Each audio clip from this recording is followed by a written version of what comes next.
तारीख 5 जुलाई 1997। यही वो दिन था जब बिहार की राजनीति में एक ऐसी परिवारवादी पार्टी का उदय हुआ जो प्रदेश के लिए किसी काल से कम साबित नहीं हुई। नाम राजद यानी राष्ट्रीय जनता दल रखा गया, लेकिन काम और नाम का आपस में कोई सरोकार नहीं रहा।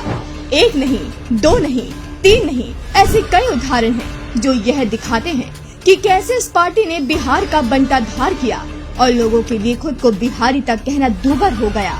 आइए हम आपको एक एक कर बताते हैं बिहार के लिए यह पार्टी कैसे काल साबित हुई।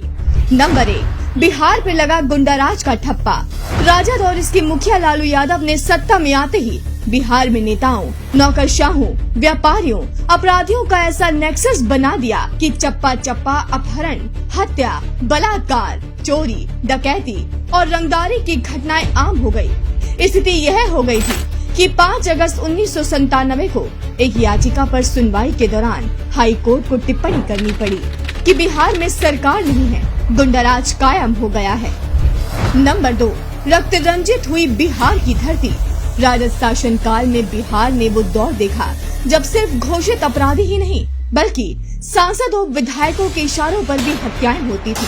बिहार पुलिस की वेबसाइट के मुताबिक केवल साल 2000 से 2005 की 5 साल की अवधि में ही 18,189 हत्याएं हुई, यानी 15 साल में तकरीबन 50,000 से ज्यादा लोगों की हत्या और खून से लाल हुई बिहार की धरती।